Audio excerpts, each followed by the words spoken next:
প্রিয় শিক্ষার্থীরা, জোরারগঞ্জ আদর্শ উচ্চ বিদ্যালয় অনলাইন ক্লাসের পক্ষ থেকে সবাইকে স্বাগত জানাচ্ছি। আশা করি সবাই যার যার অবস্থানে সুস্থ আছো এবং নিরাপদে থেকে সবাই পড়ালেখা চালিয়ে যাচ্ছ। প্রিয় শিক্ষার্থীরা, আমরা সবাই জানি মাদকাসক্তি আমাদের ব্যক্তি জীবন তথা পারিবারিক, সামাজিক এবং রাষ্ট্রীয় জীবনে আমাদেরকে হুমকির মুখে নিয়ে আসে। তাই আমরা মাদক দ্রব্য গ্রহণ থেকে শুধু নিজে বিরত থাকবো তা নয়, আমরা আমাদের পরিবার তথা বন্ধুবান্ধব, আত্মীয় স্বজন, প্রতিবেশী অন্যদেরকেও মাদকদ্রব্য গ্রহণ থেকে বিরত থাকার অনুরোধ করব। আশা করি তোমরা নিজেরাও মেনে চলবে এবং অন্যদেরকে এই ব্যাপারে মাদকদ্রব্যের কুফল সম্পর্কে জানিয়ে দেবে।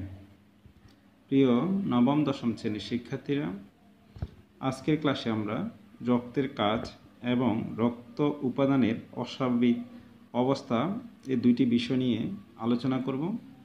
এই দুইটি বিষয় তোমাদের পাঠ্য বইয়ের হৃদযন্ত্রের যত কথা অধ্যায়ে আলোচনা আছে।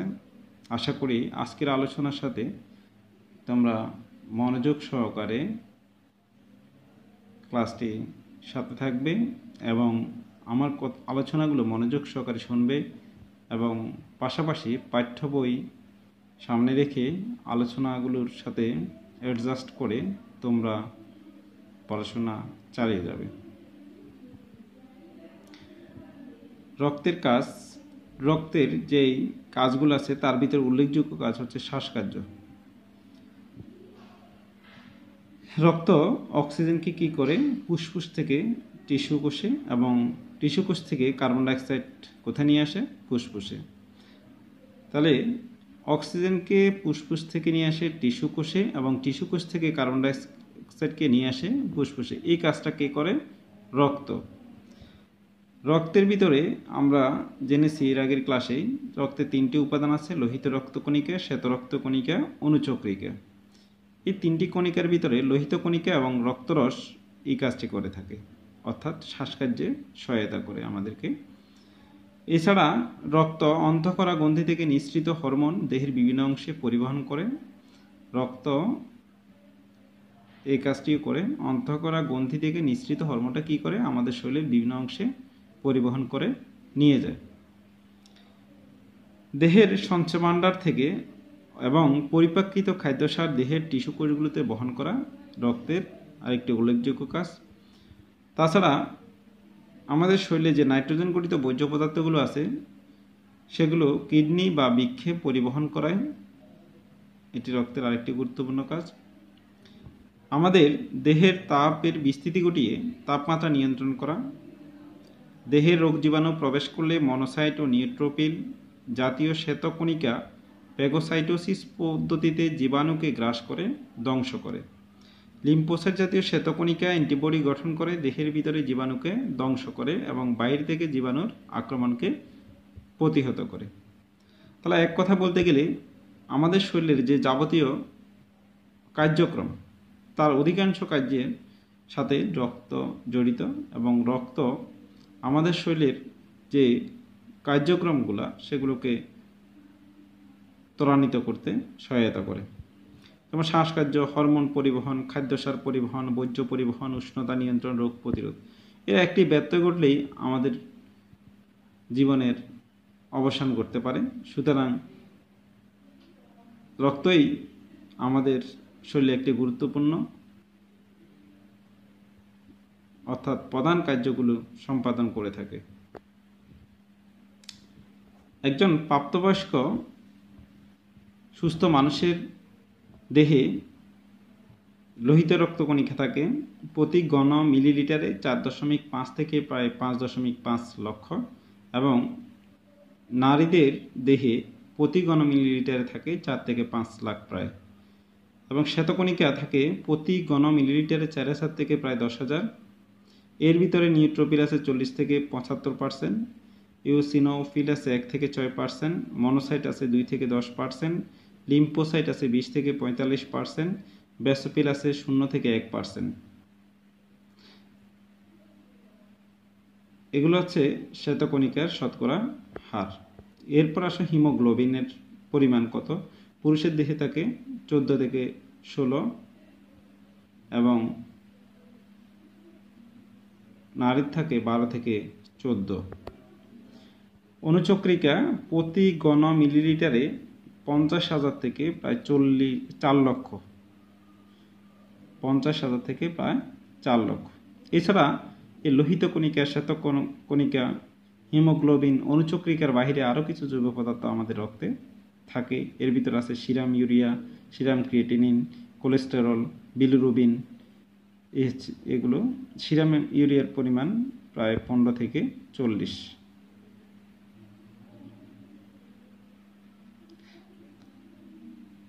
প্রিয় শিক্ষার্থীরা, রক্ত উপাদান অস্বাভাবিক অবস্থা, অর্থাৎ এই উপাদানগুলো কোন উপাদান কতটুকু থাকবে এটা আমরা জানলাম।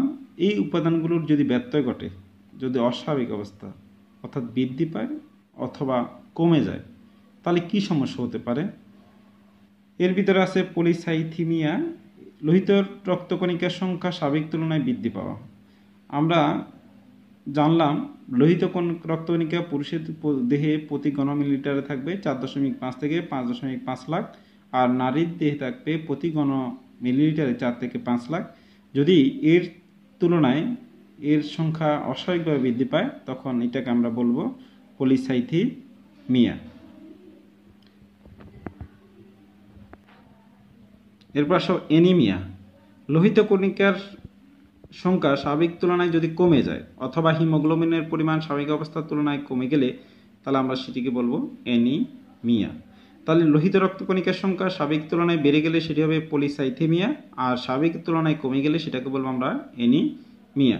স্বাভাবিক অবস্থাটা কি? স্বাভাবিক অবস্থাটা হচ্ছে লোহিত রক্তকণিকা প্রতি ঘন মিলিলিটারে থাকবে পুরুষের দেহে 4.5 থেকে 5.5 লাখ, এবং নারীর দেহে থাকবে 4 থেকে 5 লাখ। এর চেয়ে যদি বেড়ে যায় তাহলে আমরা সেটিকে বলবো পলিসাইথেমিয়া, এবং এর চেয়ে কমে গেলে আমরা একে বলবো অ্যানিমিয়া। এরপর লিউকেমিয়া, নিউমোনিয়া, প্লেগ, কলেরা প্রভৃতি রোগে শ্বেতকণিকার সংখ্যা বেড়ে গেলে, অর্থাৎ এর পরিমাণ অত্যধিকার 50,000 থেকে 1 লক্ষ হয়, তখন তাকে আমরা বলবো লিউকেমিয়া বা ব্লাড ক্যান্সার। তাহলে একটি জিনিস খেয়াল করবে, ব্লাড ক্যান্সারের জন্য যে শ্বেতকণিকাটা বেড়ে যায়, এটা আর সূত্রপাতটা কোথা থেকে? নিউমোনিয়া, প্লেগ, কলেরা এই রোগগুলো থেকে মূলত আস্তে আস্তে শ্বেতকণিকার সংখ্যা বাড়ে। এই শ্বেতকণিকার সংখ্যা বাড়তে বাড়তে যদি এটা হার 50,000 থেকে 1 লক্ষ হয়ে যায়, তখন সেটাকে আমরা লিউকেমিয়া বা ব্লাড ক্যান্সার বলবো। এরপর লিউকোসাইটোসিস, শ্বেতকণিকার সংখ্যা স্বাভাবিক অবস্থার মান থেকে যদি বেড়ে 20,000 থেকে 30,000 হয়, তখন আমরা সেটিকে লিউকোসাইটোসিস বলবো। নিউমোনিয়া, হুপিং কাশি এই রোগগুলা এই অবস্থার জন্য মূলত দায়ী। অর্থাৎ নিউমোনিয়া, হুপিং কাশি, প্লেগ, কলেরা এই রোগগুলো হলেই আমাদের শরীরে কি হয়? শ্বেতকণিকার সংখ্যা স্বাভাবিক অবস্থার তুলনায় বেড়ে যায়। এই স্বাভাবিক অবস্থার তুলনায় বেড়ে গেলে আমরা সেটিকে, যদি 50,000 থেকে 1 লক্ষ পরিমাণ হয়ে যায়, তাকে আমরা লিউকেমিয়া বলবো। 20,000 থেকে 30,000 হয়ে যায়, তাহলে আমরা সেটিকে লিউকোসাইটোসিস বলবো। এরপর আসা থ্রম্বোসাইটোসিস। অনুচক্রিকার সংখ্যা, আমাদের শরীরে যে নির্দিষ্ট পরিমাণ অনুচক্রিকা থাকার কথা তা রক্তে, তার তুলনায় যদি বেড়ে যায়, তখন আমরা সেটিকে থ্রম্বোসাইটোসিস বলবো। রক্তনালীর অভ্যন্তরে রক্ত জমা বেঁধে দেওয়া হচ্ছে থ্রম্বোসিস, অর্থাৎ অনুচক্রিকার কাজ। হৃৎপিণ্ডে করোনারি রক্তনালীর রক্ত জমাট বাঁধলে তাকে আমরা করোনারি থ্রম্বোসিস, এবং গুরু মস্তিষ্কে রক্তনালিকায় রক্ত জমাট বাঁধলে তাকে আমরা সেরিব্রাল থ্রম্বোসিস বলে থাকি। এরপর পারফুরা। ডেঙ্গু যখন আক্রান্ত হয়, তখন অনুচক্রিকার সংখ্যা স্বাভাবিকের তুলনায় কমে যায়। এই স্বাভাবিকের তুলনায় কমে গেলে তখন সেটিকে আমরা বলবো পারফুরা। তখন সেটিকে আমরা কি বলবো? পারফুরা। এরপর আরেকটি রোগ আছে যেটিকে সাথে আমরা অনেকটাই পরিচিত, সেটি হচ্ছে থ্যালাসেমিয়া।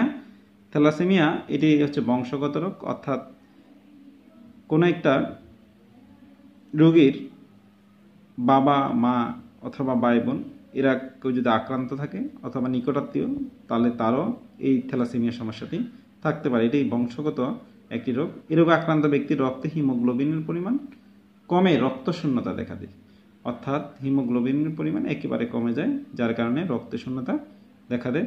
হিমোগ্লোবিনের অস্বাভাবিকতার কারণে লোহিত রক্তকণিকাগুলো ভেঙে যায়, ফলে রক্তশূন্যতা প্রকট আকার ধারণ করে। এই রোগটি মানুষের অটোজোনে অবস্থিত প্রচ্ছন্ন জিনের দ্বারা ঘটে। যখন মাতা বা পিতা উভয়ের অটোজোমে এই জিনটি প্রচ্ছন্ন অবস্থা থাকে, তখন তাদের সন্তানের মধ্যে প্রচ্ছন্ন জিন দুটি একত্রিত হয়ে এই রোগের প্রকাশ ঘটে। অর্থাৎ আমাদের শরীরে দুই রকমের জিন আছে, একটি হচ্ছে প্রকট জিন আর একটা হচ্ছে প্রচ্ছন্ন জিন। মাতা পিতা উভয়ের অটোজোমে যখন যদি প্রচ্ছন্ন জিনটা থাকে, তখন এই দুইটা একত্রে কম্বিনেশন হয়ে সন্তানের দেহে প্রচ্ছন্ন জিন দুটি একত্রিত হয়ে একটি কি হয়, এই রোগটা সৃষ্টি, অর্থাৎ থ্যালাসেমিয়া রোগের উদ্ভব ঘটে, অর্থাৎ হিমোগ্লোবিনের পরিমাণ কমিয়ে দেয়। সাধারণত শিশু অবস্থায় থ্যালাসেমিয়া রোগটি শনাক্ত হয়ে যায়। এই রোগটি যদি কারো হয়ে থাকে, অর্থাৎ থ্যালাসেমিয়া আক্রান্ত রোগীর প্রতি 3 মাস পর পর দেহে নতুন রক্তের প্রয়োজন হয়। রক্ত অর্থাৎ বাহির থেকে অন্য শরীর থেকে রক্ত সঞ্চালন করতে হয়। বয়স বৃদ্ধির সাথে সাথে রক্তশূন্যতার হার কি হয়ে যায়, কমতে থাকে। তাহলে রক্তের যে স্বাভাবিক উপাদানগুলো আছে, সেই স্বাভাবিক উপাদানগুলো যদি ব্যত্যয় ঘটে কী কী সমস্যা হতে পারে তা আমরা জেনে নিলাম। আশা করি তোমরা বাসায় আরও বেশি বেশি চর্চা করবে। তাহলে রক্তের স্বাভাবিক অবস্থা ব্যত্যয় ঘটলে কী কী সমস্যা হতে পারে? Polycythaemia, anaemia, leukaemia, leucocytosis, thrombocytosis, purpura এবং থ্যালাসেমিয়া, এই সমস্যাগুলো হবে। তাহলে আমাদেরকে অত্যন্ত সচেতন থাকতে হবে এই বিষয়গুলো সম্পর্কে। শিক্ষার্থীরা, আশা করি আজকের আলোচনাগুলো তোমরা মনোযোগ সহকারে শুনেছ এবং বাসায় খাতায় বিষয়গুলো নোট করে নেবে এবং ভালো করে চর্চা করবে। এটি খুবই গুরুত্বপূর্ণ একটি আলোচনা। এটি শুধু আমাদের পরীক্ষার জন্য যে প্রয়োজন তা নয়, এটা আমাদের ব্যক্তিগত জীবনে সুস্থ থাকার জন্য বিষয়গুলো সম্পর্কে জানা অত্যন্ত দরকার। যাই হোক, সবাই সুস্থ থাকবে, ভালো থাকবে। সবাই শুভকামনা জানিয়ে আমি আজকের ক্লাস এখানে শেষ করলাম। আল্লাহ হাফেজ।